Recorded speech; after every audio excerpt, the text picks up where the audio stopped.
अऊज़ु बिल्लाहि मिनश्शैतानिर्रजीम बिस्मिल्लाहिर्रहमानिर्रहीम।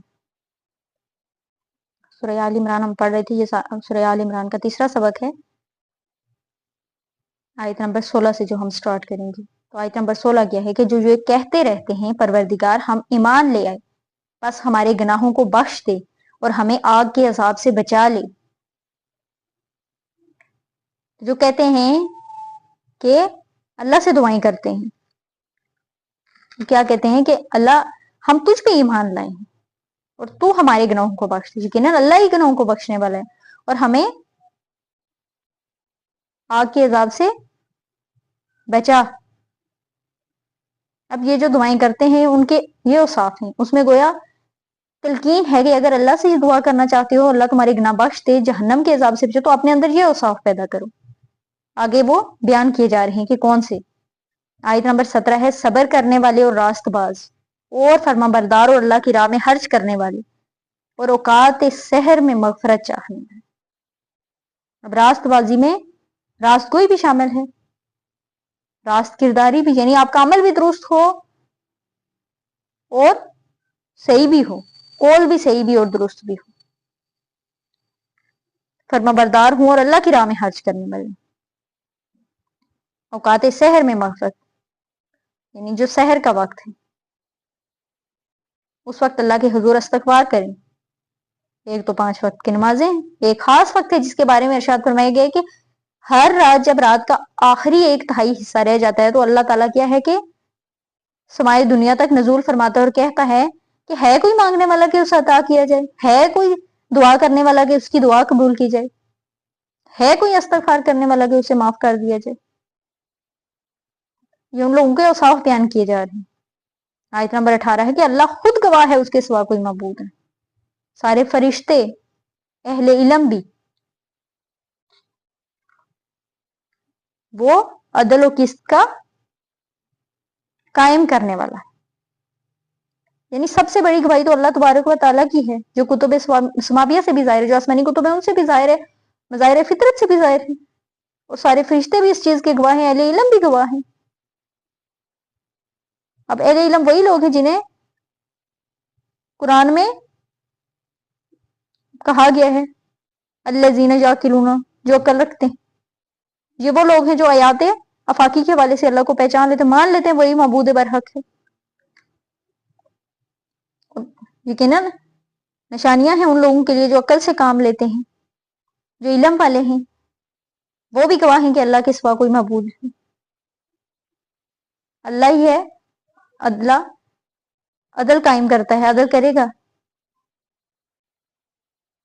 अल्लाह अदल को पसंद करता है, अदल करने वालों से मोहब्बत रखता है, उसके सिवा कोई मबूद नहीं, जबरदस्त और कमाल हिकमत वाला है।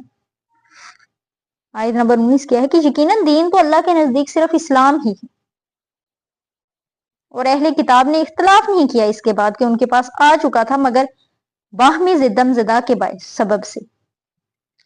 और जो कोई अल्लाह की आयात का इनकार करता है अल्लाह बहुत जल्द हिसाब चुका देने वाला है। अल्लाह का पसंदीदा और अल्लाह के यहाँ मंजूर शुदा दीन एक ही है, इस्लाम। अब सूरह बकरा में ईमान पर ज्यादा जोर है, सूरह आल इमरान में इस्लाम पर। दीन तो इस्लाम ही है अल्लाह के नजदीक सबसे अच्छा भी, लेकिन अहले किताब ने क्या किया, इख्तलाफ नहीं किया उसके बाद कि उनके पास इल्म आ चुका था। दीन इस्लाम तो हजरत आदम अलैहिस्सलाम से चला आ रहा है। जिन लोगों ने उसमें इख्तलाफ किया, गलत रास्तों पर चल पड़े, उनके पास इल्म आ चुका था, लेकिन उन्होंने क्या किया, जिद में, गालिब आने की उमंग में, यही उनका असल रोग था। जो अल्लाह की आयत से इनकार करते हैं तो अल्लाह भी हिसाब देने में चुका देने वाला है, अल्लाह को हिसाब लेते देर नहीं लगती, बड़ी तेजी के साथ हिसाब ले लेगा। आयत नंबर 20 क्या है कि फिर अगर वो आपसे हुज्जतबाजी करें, दलीलबाजी, तो आप कह दें कि मैंने तो अपना चेहरा अल्लाह के सामने झुका दिया है और उन्होंने भी जो मेरा इत्तबा कर रहे हैं। आप कह दीजिए उनसे भी और उम्मीन से भी कि क्या तुम भी इस तरह इस्लाम लाते हो। बस اگر وہ بھی اسی طرح اسلام لیں تو ہدایت پر ہو جائیں گے، اور اگر وہ منہ موڑ لیں آپ پر، ذمہ داری صرف پہنچا دینے کی ہے، اور اللہ اپنے بندوں کے حال کو دیکھ رہا ہے۔ اب آپ سے سلام ان سے دو ٹوک انداز میں آخری بات کہہ دی اللہ کہ ہم تو اللہ کے آگے سر تسلیم، ہم سر اطاعت ہم کر دیں، ہم نے ایک راستہ اختیار کر لیا، تم جدھر جانا چاہتے ہیں، جس پگڈنڈی پر مڑنا چاہتے ہو مڑ جاؤ، جس کھائی میں گرنا چاہتے ہو گر جاؤ۔ اب تمہارے لیے تمہارا دین، لکم دینکم ولی دین، اور میرے لیے میرا دین۔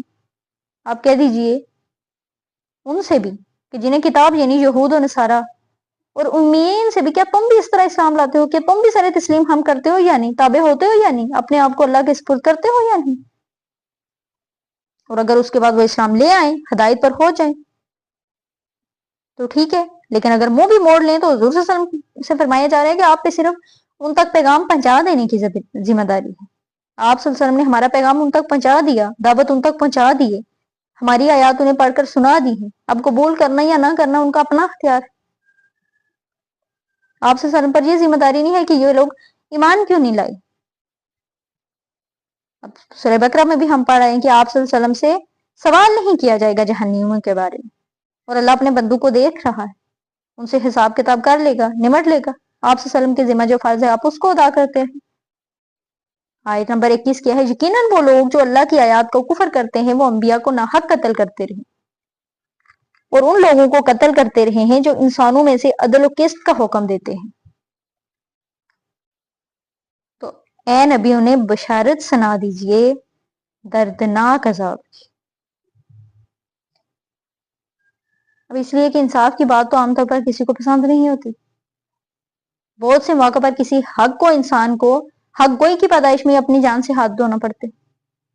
یہاں پھر عدل کا معاملہ ہے، عدل اور قسط کا۔ اللہ کے محبوب بندے وہی ہیں جو عدل کا حکم دے، انصاف کا حکم دے، انصاف کو بچانے کی کوشش کرے۔ تو فرمایا جو ایسے لوگوں کو قتل کریں تو پھر انہیں بشارت سنا دیجئے دردناک عذاب، ان کے لیے دردناک عذاب ہے۔